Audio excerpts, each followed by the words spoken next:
इस मूवी की कहानी एक 15 साल के लड़के की जो एक घर के सारे मर्दों की गैर मौजूदगी में उस घर की सभी औरतों को प्रेग्नेंट कर देता है।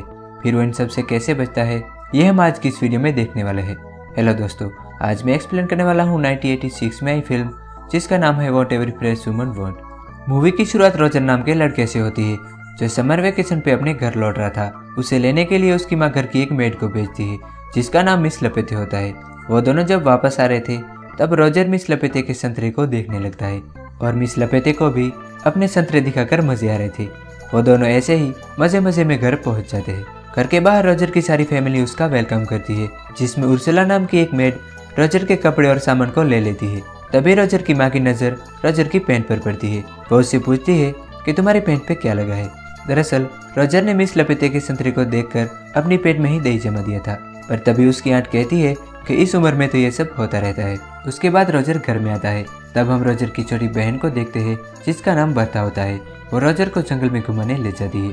थोड़ी देर बाद मिस लपेते भी वहाँ आ जाती है। वो दोनों थोड़ी देर बातें करते हैं और फिर रोजर अकेले ही जंगल में घूम रहा था। तभी उसे किसी की हंसने की आवाज़ सुनाई देती है। रोजर जब वहाँ पे देखता है तो उसके घर की एक मेड उर्सुला किसी आदमी के साथ मजे ले रही थी।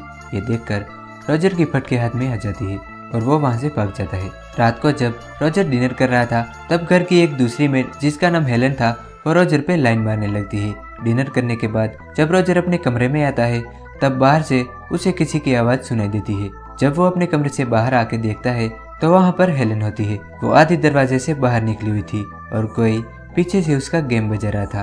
अपना गेम बजवा कर हेलन वहाँ से चली जाती है, पर वो आदमी कौन था ये रोजर को पता नहीं चला। अब रोजर वापस अपने बेड पे आता है तो उसे वहाँ बर्था मिलती है जो उसके ही बेड पे छिपी हुई थी। वो रोजर को बताती है कि उसकी आंट मार्गेट अभी भी वर्जिन है। रोजर कहता है कि तुम्हें कैसे पता? तो बर्था बताती है कि हेलन ने उससे बताया। रोजर कहता है कि मार्गेट ने अभी तक शादी क्यों नहीं की। तो बर्था कहती है कि उसे नहीं पता, शायद उन्हें मर्दों से डर लगता है।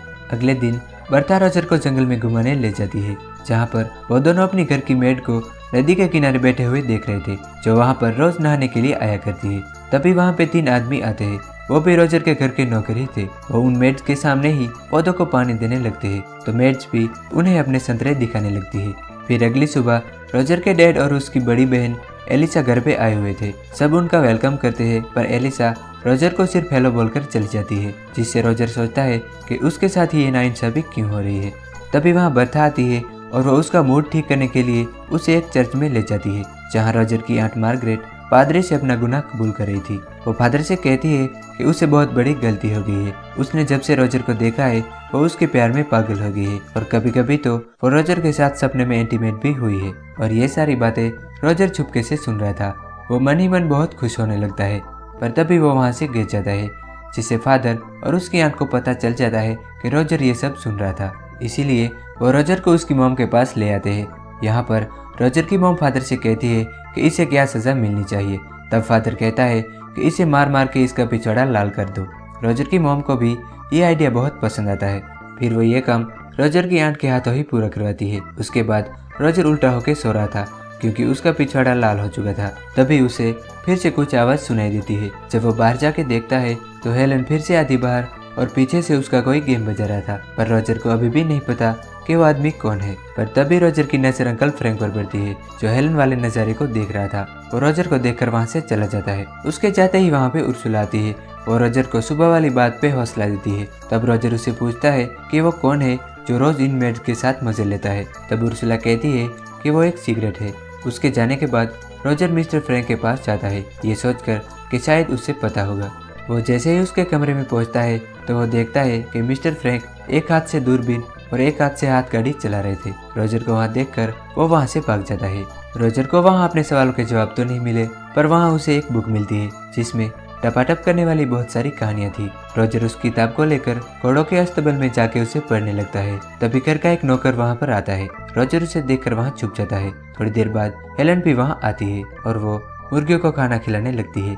तब वो नौकर हेलन को दरवाजे पे फंसाकर पीछे से ही उसके मजे लेने लगता है। जब रोजर उसे निकालने जाता है तो हेलन उसे मना करती है क्योंकि उसे भी अपना गेम बजवाने में मजा आ रहा था। उसके बाद एलिसा का हस्बैंड सबके सामने रोजर को अपने जूते साफ करने को कहता है। जब रोजर मना करता है तो वो उसकी मॉम को बता देता है कि रोजर कल रात तुम्हारी दर्द भरी आवाज चुपके से सुन रहा था। ये जानकर रोजर की मॉम रोजर पे बहुत गुस्सा करती है और उसे वहाँ से जाने को कहती है, पर जाते वक्त रोजर अपनी किताब को बदल लेता है और अपनी किताब को वहाँ पर रख देता है। जब एलिसा उस किताब को पढ़ने लगती है तो पहले तो वो शर्मा के उसे बंद कर देती है, पर फिर वो उसे बाहर जाके अकेले में पढ़ने लगती है। उस वक्त रोजर चुपके से किचन में पहुंच जाता है। वहाँ पर उर्सुला काम कर रही थी।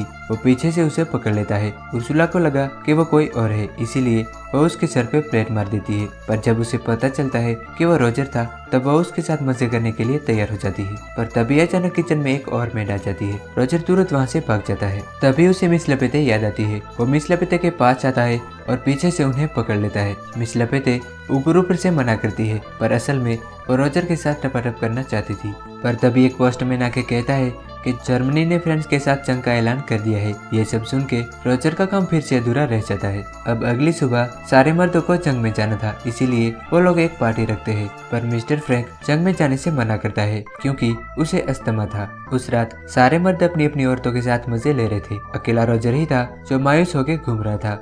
अगले दिन सारे मर्द जंग में चले जाते हैं। उनके जाते ही रोजर उर्सुला के पास पहुंच जाता है। उर्सुला तो पहले से ही रोजर को पसंद करती थी, इसीलिए वो उसके साथ टपाटप करने के लिए तैयार हो जाती है। अब बर्था रोजर को बताती है कि मॉम आज फादर के सामने अपना गुनाह कबूल करने वाली है।